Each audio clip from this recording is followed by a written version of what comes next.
All right, Monday morning, back again with another video. I have you on side with me, Joshua Holotu. Now, enne yebedin komo bebre, yebedin komo because so many things happened over the weekend in the world of sports, the transfer market, the games that were played. Finally, Rodri Hernandez Cascante is going to move from Team IFN Air Manchester City to Barcelona after that final third bidder. Barcelona for the command Man City for was accepted. I'll give you the scoop from there. Then we'll look at that Community Shield game. Arsenal and Man City for Cobon or Cardiff. We'll look at what happened in that game because Man City for through Enzo Maresca. There's something happening over there. I'm on fire concerned. Is Man City going to be that team we saw under Pep Guardiola?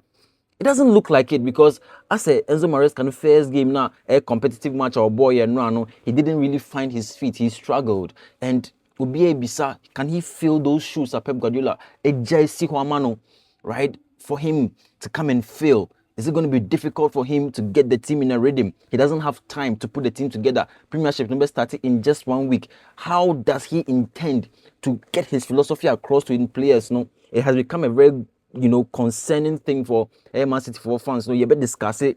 Then we'll look at Chelsea Football Club. Chelsea Football Club, there's something strange happening there. Xabi Alonso has 41 players on his books. He can register only 25 for the new season. And as we speak right now, Pedro Neto is on the verge of moving from Chelsea. Akusina Kain Ama Al Hilal or Saudi Arabia for £51 million. Wabra Chelsea for top player from Wolverhampton Wanderers for £53 million. That could result in a net loss of £2 million for Team My Friend Chelsea Football Club. But at the same time, that same Chelsea Football Club are struggling to sell players because the valuation of certain players or person is very high. Malo Gusto is being valued at £75 million. Liam Delap, £50 million. Nicholas Jackson, about £66 million.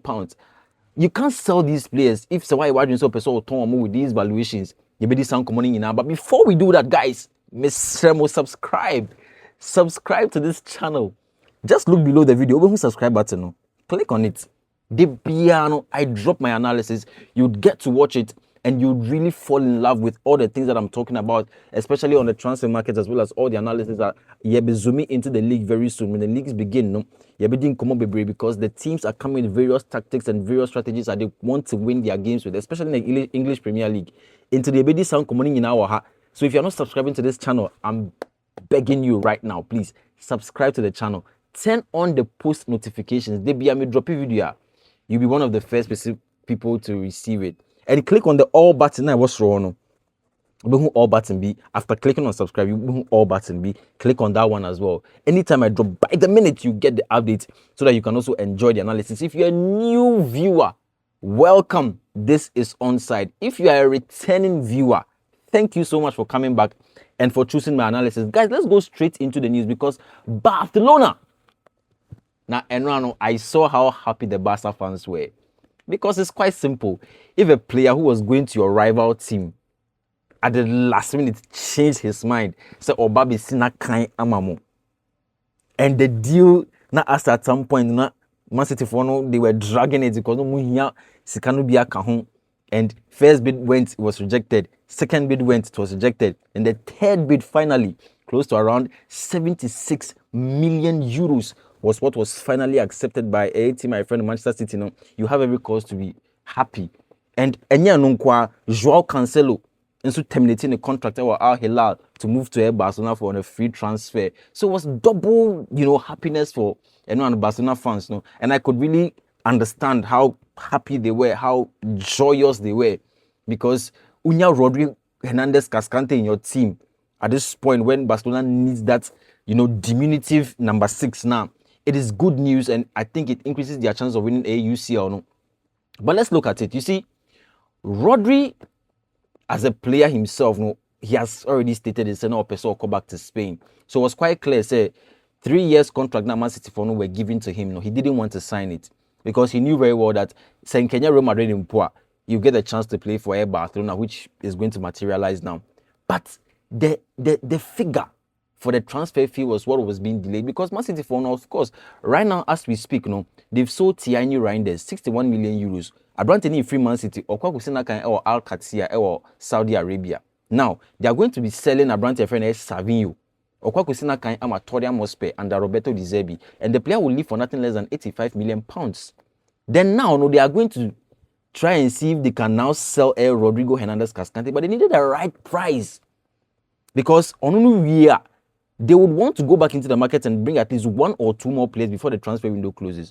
Are you bored to be free Lille Metropole about joining Man City? Today, as I was speaking this morning, that deal is happening because after what I saw yesterday, I think say Man City would not want to rely solely on Abranti and friend Elliot Anderson, where they bought him for £160 million. And now on it, Mateo Kovacic and about double pivot. But from what I saw, I thought that no, he needs some more settling down. So they would want to go back into the market. As to whether they will come to Chelsea again and whether they will bring down 120 or more, we live to see whether that will happen. But I'm not sure say sad in the ABC. Even though Chelsea so players to also release the squad numbers, no. It doesn't look likely to me, say, Chelsea will want to sell Enzo Fernandez for any price in this particular window. Maybe in the future, fine. But I'll give you that, scoop as well and what I think should happen to a brand friend Enzo Fernandez. I've already said a couple of that some days ago, but Mesa Mamu updates be on what I think should be happening at Chelsea Football Club. Now, Rodri coming into a Barcelona for setup. Now, look, he's going to play a very crucial role, and I don't have to even emphasize that a lot. Currently, no player, he's 30 years old, clearly. He may not be the player that he was in time past. But the truth of the matter is that what he offers to you, even at the 30 years of age, you cannot get that in a Frankie the Younger. Now, I say he was not always fit. And it was quite problematic. Say, Adebia, player, as I know, a pra, and Barcelona were not getting some consistency in that particular defensive holding midfielder role. But now, no, we get a player in Rodrigo Hernandez Cascante who slots in perfectly into Hansi Flick in the philosophy of person born in this particular time around now. He may be targeting the La Liga, that is fine. But one of his core mandates, as we speak right now, is to try and win the UCL for team Air Barcelona. So one of the big questions are recently, was that can Barcelona win the UCL with the Rodri alone coming in? Joao Cancelo and Suaba. Rodri is more or less the marquee signing for them this summer. They have gone into the market. They've brought in Anthony Gordon from Newcastle. They've also brought in a branch friend Karim Adeyemi from Borussia Dortmund, right? So these two signings alone at least gives them the squad depth. But Rodri comes in and solves a critical problem for my team, in that holding midfield role. So I see Rodri, playing in such a system, maybe a 4-3-3, but it could also pass as a 4-1-2-3 formation, right? Where Hansi Flick will use Rodri in this role as that deep line playmaker to collect the ball from deep and try and progress it forward. Now, I've already said this thing, one of the things that Rodri instantly does in this particular Barcelona setup is that he gives the freedom to Abranti Efene Pedri or Dani Olmo. And I say in this particular setup, there are times where you see even more of Gavi, perhaps in this role, more than Dani Olmo, because Dani Olmo is more or less a natural 10, so you get him playing in this role. If it was a 4-2-3-1 formation, then it is very easy to see Dani Olmo play in this area. But if it's a 4-1-2-3 formation, the person you would see playing over here is Abranti friend Gavi. Instantly, Pedri and Gavi, because they are young, once they have a player in Rodri sitting at the base, feeding the passes directly to them, they will become more comfortable. They know that very well. There's a Rodri who is more or less the playmaker, who is overseeing how they dictate the tempo of the game overall. Then Omonsono will relax, receive the ball from him and try to push it forward. Until you have Anthony Gordon as well as Lamine Yamal on the flanks, you don't have so much trouble pushing them and tucking them deep into the channels when you have a Pedri and a Dani Olmo or a Gavi receiving the pass from a Brandt friend Rodrigo Hernandez Cascante. Then another game now, Barcelona phone Basel for boy. We saw Rafinha play up top. I didn't think he did so bad. What Barcelona phone will be looking for is that natural striker because Lewandowski and Nihos is here. So that's one of the things that they would want to fix before the transfer window comes to a close.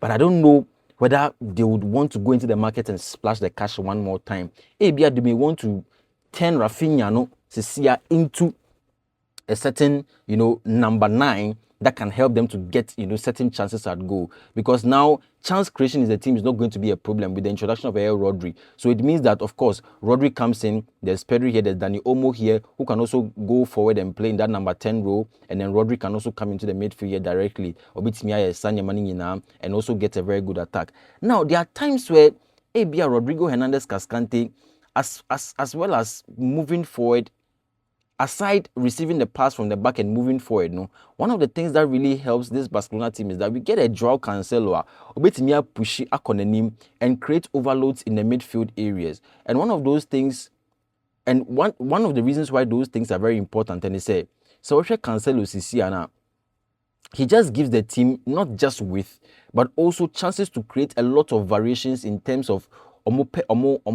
pedigree moving forward. Inti Saosha, se Cancelo Bani Seya.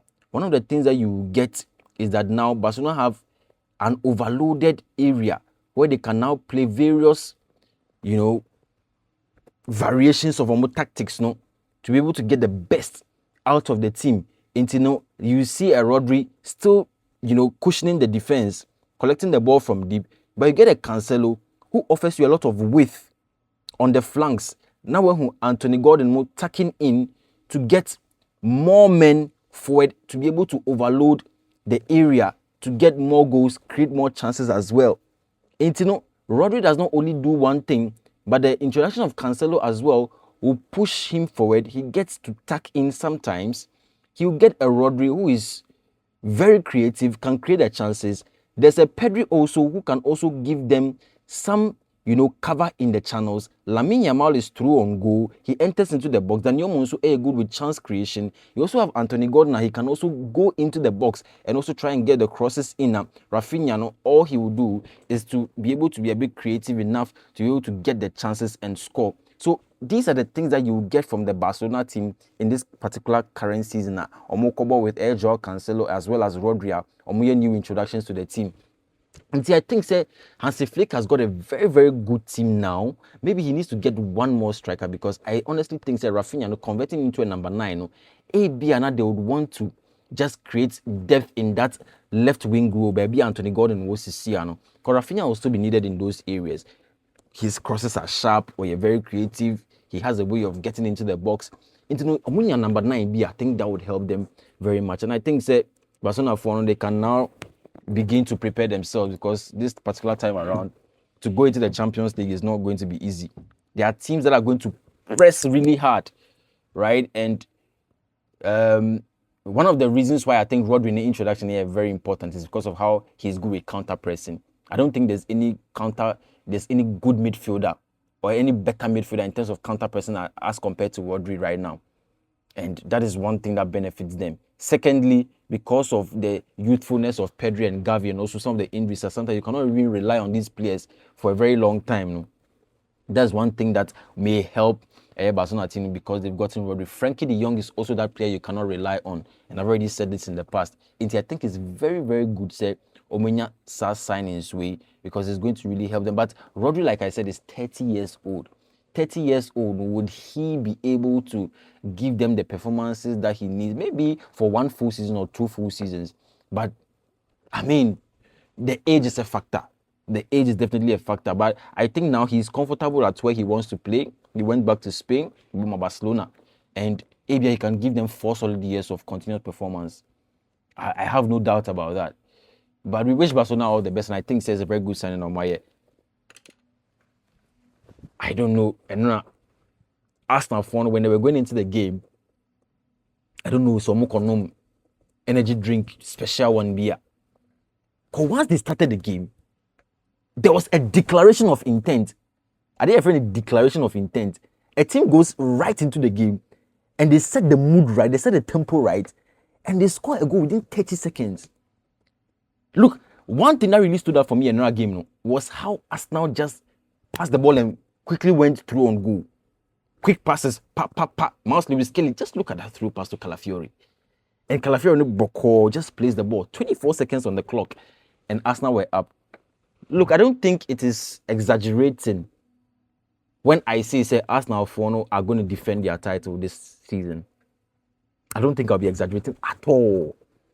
Because from what I witnessed yesterday, it showed me that Arteta has gained a certain control over team, and now they are playing with a certain identity.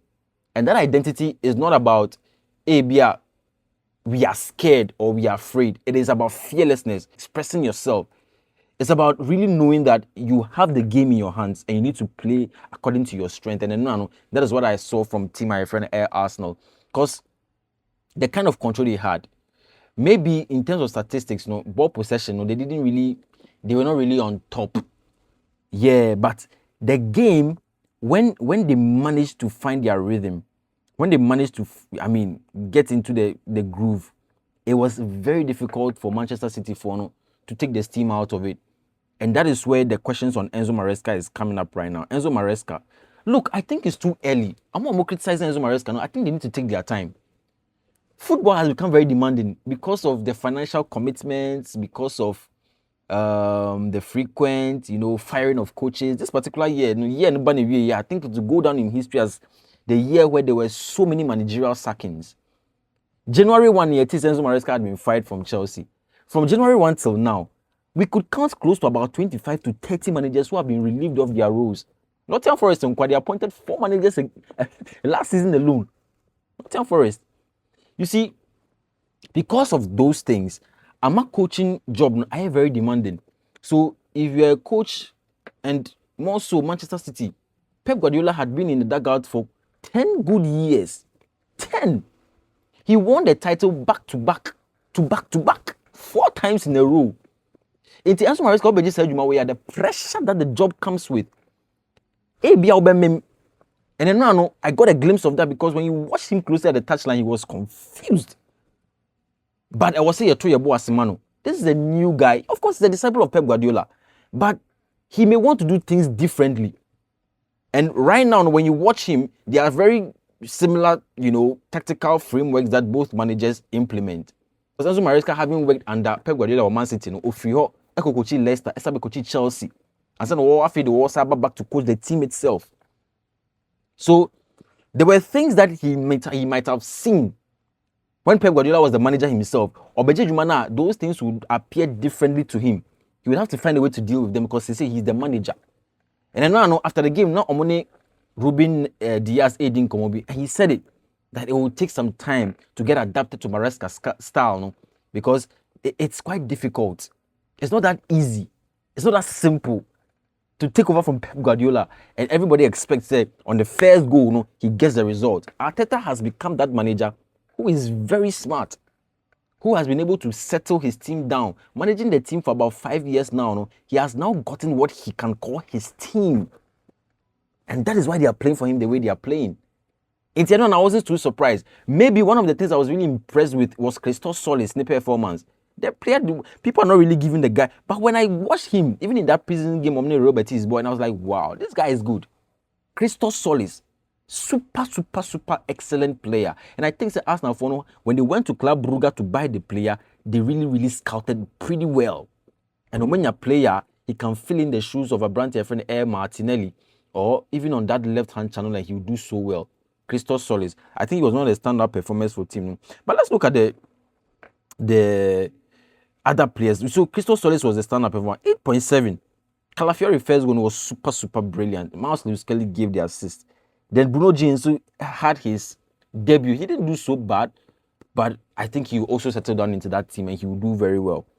Then we also got Ben White. He's now linked to team my friend Everton. As to whether that deal will be completed, we'll see it in this particular weekend. We'll see how that goes. But Mosquera had to replace Abrante friend William Saliba because he is injured. I think he didn't have a very bad game. The mentality was there, the willingness was there, the commitment was there, the drive and the zeal was there. And I really enjoyed the way Abrante and the ball. Overall, I think Manchester City were also not so bad on the day. They just didn't have their day. So everybody was quite flat. Phil Foden, Antoine Semenyo, Erling Haaland, Jeremy Doku. They were very average on the day. Funny enough, their best player was Jack Grealish, who came from the bench. Jack Grealish hasn't played for Man City in a long while.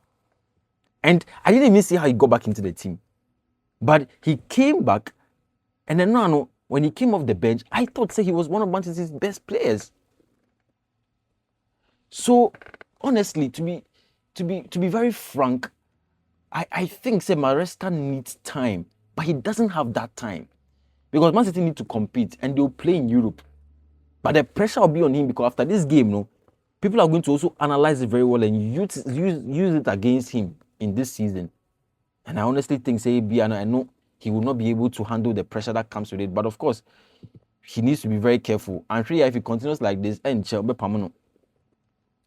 don't know, maybe the commitment may be long term, but if he's not able to get the team clicking, the way he's a manager who is not sometimes very focused on a work, after what he did with Chelsea, people are still saying, say, this manager, he put up a certain behavior at Chelsea that if you don't take care, maybe his desired team to coach was City, but if the pressure is too much, I'm sure I know a judge or baby. So we'll keep our eyes on. Yes, and that game was, you can consider it as a preseason game. Competition, no, yeah, sure, I'm fun is serious, sir. But from what I saw and the intensity Arsenal put into the game, look, Arsenal is a team to watch. And to me, I wouldn't be surprised if they maintain the title. They have what it takes to do so. From what I watched yesterday, this is an Arsenal team that easily competes for the title. And I think they are really ready for the season. Arteta has drilled his players, and that winning mentality is still there. Let's talk about Chelsea. Xabi Alonso. Look, Xabi Alonso has 41 players on his books this year, and his biggest trouble is selling those players out. He considers them as fringe players. I've always said, Xabi Alonso beji Chelsea, he has been very careful about things that he's doing because he doesn't want to repeat certain mistakes. As at the same time, he wants to make sure that his leadership principles are enforced and are rolled out in the team, gradually and progressively, not just at once. He didn't come to create a bomb squad. Oh no, because when you say bomb squad now, FIFA does not allow for bomb squad. You cannot relegate 5, 6 players and tell them, say, you are not part of my plans into Coupe Bebida. Those players are still on contract. If you want to sell them, you need to sell them for the right price. And I think that is where my conversation is today. Malo Gusto, £75 million. I've said it. He is not realistically that value. In the Chelsea for person and they need to lower the price. And I saw the news recently say they are trying to consider reducing the valuation for the player. That is a good way of going about it. Chelsea fans will be in the game that we played over the weekend against Real Sociedad, in the preseason game, when he came off the bench, he did so well. Guys, look, Malo Gusto is not a consistent player. He's a Chelsea player. Sometimes he comes in, he is impactful. But what Chelsea needs now is consistency. Because both Europe, both domestic league as well as the cup games, we need to be very consistent. We need to be very clinical. Chance now so there's little room for error. And with Malo Gusto, I think that if Chelsea are able to get the right price, away he goes. There's no need to keep him because he gave one through pass and Joao Pedro chance no. No, guys. Maybe the conversation we should be having is Pedro Neto, because as I'm speaking to you, he's on the verge of joining Al Hilal for £51 million. We're buying a top player on £53 million from Wolverhampton Wanderers. That would be a net loss of £2 million. If that is what will have to happen. But I think Pedro Neto is a very important player. Chelsea will need him this season. In that area, that left wing area, Giovanni Kendaba, he's a very excellent player, but he doesn't have Premier League experience. Right? Maybe you may talk about Jamie Gittins. But Jamie Gittins, we all know, said last season, he was struggling. He had come from Borussia Dortmund. He had paid Bodiam about £50 million. But buying 1 yard here. So to instantly think that Giovanni Kenda or Jamie Gittins are the answers to Chelsea for problems this season, I don't think that would be the best way of going about it. You saw Pedro Neto in the game at Real Sociedad football over the weekend. He was excellent, and he gives you that ability to run at goal, that pace. He's strong enough, very physical, shrugs off defenders. He enters the box, he gives the right passes. Maybe he needs to be the one who stays. Liam Delap, when you are selling Pedro Neto, Liam Delap, even that 50 million valuation that is on him, £50 million, no, it has to be reduced. No team in the Premier League will buy the player for 50 million. That's Uncle. He wants Premier League. That Premier League, Everton, Brentford, Fulham, those guys will not pay more than 50 million. Even 50 million, they won't pay. Nottingham Forest, they will not pay 50 million for Abrante friend Liam Delap. So I don't know what Chelsea are doing currently. Enzo Fernandez story, no. We are hearing that it's possible, say, if Man City for no come back, Chelsea may sell him for 140, 145 million pounds. That conversation, maybe Enzo Fernandez himself may want to stay at Chelsea after having conversations with Xabi Alonso. And I know Xabi Alonso will want to see with the player, not until player and see what he wants, whether to leave or to stay. Chelsea will be willing to keep the player. And I know he's one of the guys who is part of Xabi Alonso, the plans.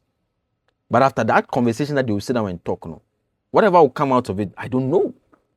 So perhaps it could happen Enzo Fernandez wants to leave. But if he wants to leave, he will have to leave for the right price. Otherwise, he stays, and I think he still gives us a very good performance and becomes a very key and influential member of our team. Way.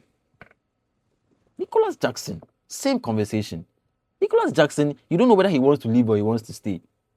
Because Osha played very well. After what happened under Enzo Maresca, he wants to leave Chelsea into Okobo or Bayern. With expectations, Bayern would activate that clause to get him to permanently sign for them. But Bayern realized that no, the player is not good enough. He should come back to Chelsea. And about back, no preseason, yes, 1-2 performances being, you can say, oh yes, he's good.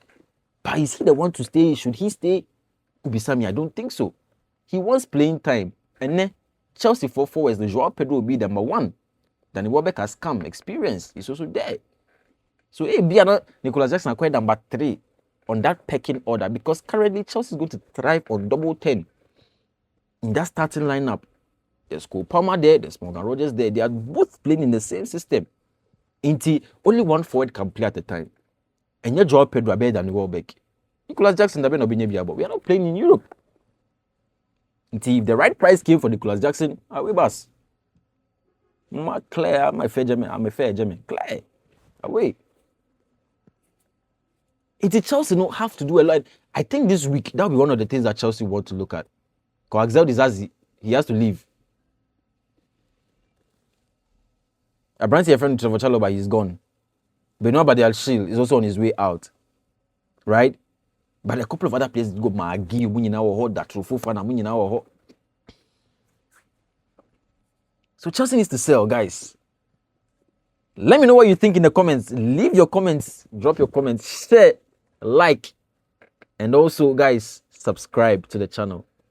This particular week, transfer stories, a dozen, and I'll bring them all to you one at a time. So stay tuned and then follow and subscribe to the channel. Guys, this has been Onside with me, Joshua Holoto. I'll come your way later in the day. Now, the second video at Bremo, and I'll delve into the transfer stories making rounds this particular week, and also over the weekend, the big ones that were coming up, and the potential ones that could be concluded this week. Bringing Bremo, and I'll come your way again. I'll see you in the next one.